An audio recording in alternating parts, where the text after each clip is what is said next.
নমস্কাৰ সকলোকে পুনৰবাৰ মোৰ চেনেললৈ স্বাগতম জনাই লৈ আহিছোঁ। আজিৰ দিনটো ৰাশিফল। আজি হৈছে 21 জানুৱাৰী 2026, অসমীয়া 7 মাহ বুধবাৰ। আজি সূৰ্যোদয় সময় পুৱা 6:01 আৰু সূৰ্যাস্ত সময় 4:43। আজি হৈছে তৃতীয়া তিথি আৰু শুক্লপক্ষ। আজিৰ দিনটো প্ৰথম ৰাশি হ'ল মেঘ ৰাশি। কৰ্মক্ষেত্ৰত আপোনাৰ উপাৰ্জন বৃদ্ধি পাব। আপুনি আপোনাৰ বন্ধু বান্ধৱীৰ সৈতে এটা গুৰুত্বপূৰ্ণ কামৰ বিষয়ে আলোচনা কৰিব পাৰে। নতুন প্ৰকল্প এটা আৰম্ভ কৰাৰ বাবে আজি দিনটো শুভ। আজি আপুনি নিজৰ চখৰ পিছত লগাত ব্যস্ত হৈ পৰিব।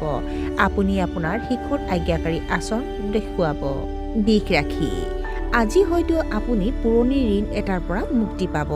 আপোনাৰ কৰ্মদক্ষতা বৃদ্ধি পাব।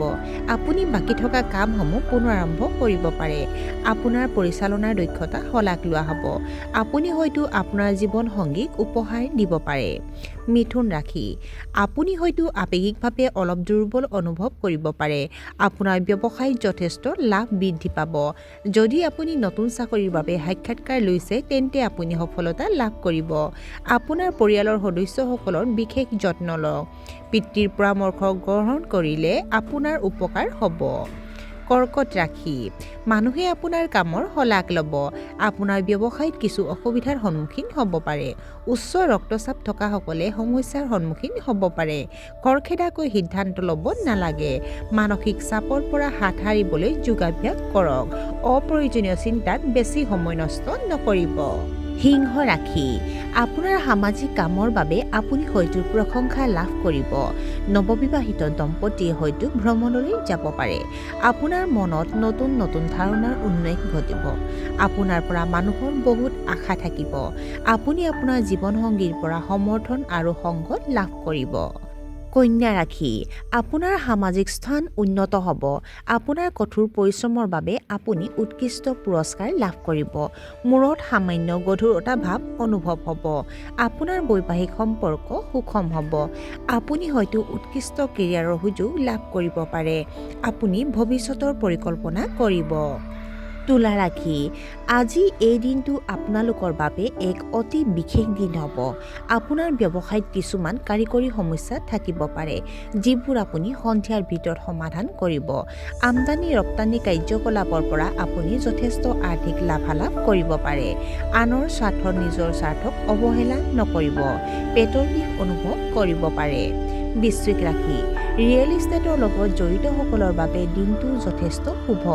অপ্ৰয়োজনীয় কামত অত্যাধিক সময় দিলে আপুনি গুৰুত্বপূৰ্ণ কামবোৰক অৱহেলা কৰিব পাৰে। ভ্ৰমণৰ সময়ত আপুনি ভাগৰুৱা অনুভৱ কৰিব পাৰে। ডায়েবেটিছ ৰোগীয়ে নিজৰ স্বাস্থ্যৰ যত্ন লোৱা উচিত। আনক বেছি মনোযোগ দিয়াৰ পৰা বিৰত থাকক। ধনু ৰাশি আপোনাৰ ঘৰত আজি শুভ অনুষ্ঠান হ'ব পাৰে।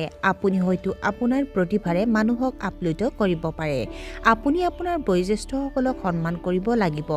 দিনটোৰ শেষৰ ফালে বাকী থকা চৰকাৰী কামবোৰ সম্পূৰ্ণ হ'ব পাৰে।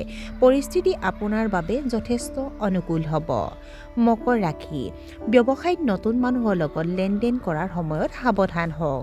যদি আপোনাৰ কোনো স্বাস্থ্যজনিত সমস্যা আছে তেন্তে চিকিৎসকৰ পৰামৰ্শ লওক। নিবনুৱা লোকে চাকৰি বিচাৰি পাব পাৰে, কিন্তু আপোনাৰ কামত সন্তুষ্ট নহ'ব। বন্ধু বান্ধৱীক বেছি বিশ্বাস নকৰিব। কুম্ভ ৰাশি আপোনাৰ বৈবাহিক সম্পৰ্কত সুখ আৰু সন্তুষ্টি থাকিব। প্ৰতিযোগিতামূলক পৰীক্ষাত আপুনি সফলতা লাভ কৰিব। আপুনি এটা ডাঙৰ প্ৰকল্প হাতত লোৱাৰ কথা চিন্তা কৰিব। ষ্টক লটাৰী আদিৰ পৰা আৰ্থিক লাভৰ সম্ভাৱনা আছে। স্থাৱৰ সম্পত্তিৰ লগত জড়িত বিবাদৰ সমাধান হ'ব। কলাত্মক সাধনাৰ প্ৰতি আপোনাৰ আগ্ৰহ বাঢ়িব। আৰু আজিৰ দিনটোৰ শেষৰ ৰাশিটো হ'ল মীন ৰাশি। আপোনাৰ ছবিখন দেখুৱাই দিয়াৰ বাবে নষ্ট হ'ব পাৰে। আজি এটা গুৰুত্বপূৰ্ণ কাম স্থবিৰ হৈ পৰিব পাৰে। ভ্ৰমণৰ সময়ত সাৱধান হওক। বেয়া কোম্পানীটোৰ সৈতে জড়িত হৈ আৰ্থিক লোকচানৰ সৃষ্টি হ'ব পাৰে। আপোনাৰ গোপন শত্ৰুৱে আপোনাক ক্ষতি কৰিবলৈ চেষ্টা কৰিব। আৰু আজিৰ দিনটোৰ ৰাশিফল ইমানতে অন্ত পৰিছে। আশা কৰোঁ আপোনালোক প্ৰত্যেকৰে আজিৰ দিনটো সুন্দৰ হওক। ধন্যবাদ।